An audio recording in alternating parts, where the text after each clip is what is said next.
Hi, everyone. These are your guidelines for the delivery video speech that you will be performing in a couple of weeks. You will be preparing a 3 to 4 minute speech from a previously written text. This first assignment focuses solely on your delivery and not on content. You're not writing this first speech. Poetry.com is a good resource, or Poetry Genius, although you can also perform a well-known speech, such as a portion of Martin Luther King's I Have a Dream speech. You are not just reading this text, you are performing the text. You should be engaging, passionate, enthusiastic, energetic, and have emotional connection to what you are saying, so make sure you understand each line of the text. A good way to rehearse the text is to write the key points in your own words, which is called paraphrasing. Use of subtext, or what you truly want to convey, is also an important way to rehearse, but you must perform the text accurately, word for word. You can have a script of your entire text with you as you present. You can have it all on a sheet of paper, or you can put it on note cards. The best speeches will be rehearsed in advance and engage the audience while hitting all of the components of delivery. Some of those delivery components can be found in Chapter 1, Speaking with Confidence, and Chapter 11, Delivering Your Speech. The delivery speech is an example of a manuscript speech where you are reading a speech one-on-one to someone. When you send me your rough draft and your final draft, you should include the copy of your text, as well as answering the 2 questions below on a separate page, and below on the written transcript of this. The purpose of the questions is to illustrate what you plan to accomplish with your performance and what, as well as how, you plan to deliver your speech. So these questions are: what is the message of the speech? What do you want to try to get across? And number 2 is, how will you convey the message through your delivery? Eye contact is important. I know this is challenging when you're reading a speech and looking at a camera, as I'm doing now. Think about how you want to convey the intention of the speech. I know the delivery guidelines in modules suggest trying to convey an emotional quality, such as using a sarcastic tone. These guidelines were used for another class, so I would like to make them more specific. The delivery speech is really an example of oral interpretation. So think about what you want to get across to your audience and how you will do that. Example: do you want to encourage them, to inspire, to reveal, to share something deeply personal to you? Explaining is really not a good verb. Think of using active verbs to communicate your meaning. Try to highlight the key words by changing the pitch, use of tempo, loudness, and use of emphasis and stress. This is very important to get across what is called the operative words, the key words that communicate the meaning of the piece. I taught all of this in Speech 3, Voice and Articulation, and realize many of you have not ever studied oral interpretation, but you can still try using some of these elements. You can also use elements from Chapter 10, using words well, speaker language, and style, if you have your books. We'll cover that later, but they include figures of speech such as alliteration, onomatopoeia, antithesis, and personification, all of which are found in poetry. That's why doing a poem is a great idea. If you are familiar with these, add them in. If not, focus on conveying the meaning and what the words really mean to you personally.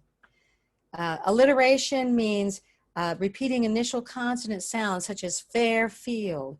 Onomatopoeia are words that are pronounced like what they mean, such as buzz. Antithesis is setting up a word, idea, or phrase against another, as night versus day. Personification is giving an inanimate object human qualities. For example, the angry wind whipped across his body. Don't use the sample piece, The Power of the Dog by Rudyard Kipling. That's in modules, since I am demonstrating it as a suggested vocal example, but still I don't want you to feel like you have to copy me. Find your own vocal style, but try using some of these vocal skills. Articulation is important using standard American or general American speech, but I realize for many students, English is not your first language. Do your best to speak clearly. If English is your second language, then slow down, open your mouth, enunciate. Other components, you may choose to use a text from the following, a speech, like I said before, such as Martin Luther King's I Have a Dream, a work of poetry, such as The Power of the Dog, a monologue, or it could be from a play or a film or a radio broadcast. Could also be a selection from a work of prose, nonfiction, or fiction. Don't choose a text from a song because often you need the music to enhance the meaning. If you select a text that is longer than the allotted time, this is 3 to 4 minutes, I believe it said before, you will need to edit the script. The speech should not be memorized, but the first time you read the speech should not be the day of the assignment. Practice and rehearse beforehand. Reading your speech over your head is not the same as rehearsing out loud. The best speech will adhere to the following. It will highlight the speaker's vocal qualities and have sufficient volume. I had trouble hearing a lot of you in your icebreaker speech, so turn up the volume. We'll highlight the speaker's nonverbal skills. This is better in person. Basically, you can stand and deliver if you want, but I do want you standing. I'm standing right now. I don't know if you can tell. We'll exercise a wide range of emotion. Will exude an appropriate amount of enthusiasm and passion without being melodramatic and fake. Will not pull from a text that slanders, libels, insults, degrades, or in any way marginalizes members from a particular race, creed, religion, gender, etc. Has been practiced so that the speaker is not stumbling, stopping, and starting. I even had to practice this several times before I'm sending the recording to you, and I still made some mistakes. You also need to have sufficient eye contact. I know this is hard with the camera, but if you keep your finger by the line and go from the line to the camera, you'll be able to manage some eye contact. And I know that for most of you, you won't be doing this in front of another person. It's best in a speech class if you're performing live in front of someone. But you know, we are forced to do this because of the COVID pandemic. Think about your appearance, groomed and professional. This doesn't mean formal or dressed up, but think about what would you wear if you were performing in front of the class. Record yourself standing, not sitting, as I said before.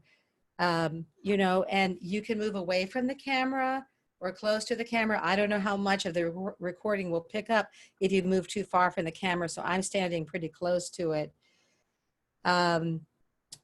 Okay. Facial expression is important on camera. You can't get as much body language on camera. Think about sufficient lighting. Make sure it's not too dark so I can see you. Be aware of outside noises that could interfere with your recording. I reiterate, volume, volume, volume. Play it back and record it. Listen to your recording before you send it to me. Do all of these things and you should do well on this delivery speech. Choose not to practice and instead deliver it in a flat, boring way and you won't do well. Potential resources, like I said, you can go to poetry.com, Poetry Genius. You can go to YouTube, AmericanRhetoric.com. There's a lot of examples online. Remember, we only do these speeches once. In other classes, I've had students perform more than once, but we don't have time to do them more than once. So practice, practice, practice before you send me your final video. Okay, so now I'm going to read for you The Power of the Dog, just as an example of using some vocal skills, such as stress and emphasis, changes of pitch, articulation, sufficient volume, vocal variety in general, changing of the tempo as well. All right, here we go. This is The Power of the Dog by Rudyard Kipling. There is sorrow enough in the natural way from men and women to fill our day. But when we are certain of sorrow in store, why do we always arrange for more? Brothers and sisters, I bid you beware of giving your heart to a dog to tear. Buy a pup and your money will buy love unflinching that cannot lie, perfect passion and worship fed by a kick in the ribs or a pat on the head. Nevertheless, it is hardly fair to risk your heart for a dog to tear. When the 14 years that nature permits are closing in asthma or tumors or fits, and the vet's unspoken prescription runs to lethal chambers or loaded guns, then you will find it's your own affair, but you've given your heart to a dog to tear. When the body that lived at your single will, when the whimper of welcome is stilled, how still? When the spirit that answered your every mood is gone, wherever it goes for good, you still discover how much you care and will give your heart to a dog to tear. We've sorrow enough in the natural way when it comes to burying Christian clay. Our loves are not given, but only lent at compound interest of cent per cent. Though it is not always the case, I believe that the longer we've kept them, the more we do grieve. For when debts are payable, right or wrong, a short-time loan is as bad as a long. So why in heaven, before we are there, should we give our hearts to a dog to tear? That's a great poem. I really like that poem. But play again with volume and stress and emphasis and changing the pitch and the tempo and use of articulation as much as you can. And if you're used to using those figures of speech, alliteration, onomatopoeia, antithesis, personification, all of that can make the language come alive. All right, everybody, if you have any questions, please email me. Thank you. Bye-bye.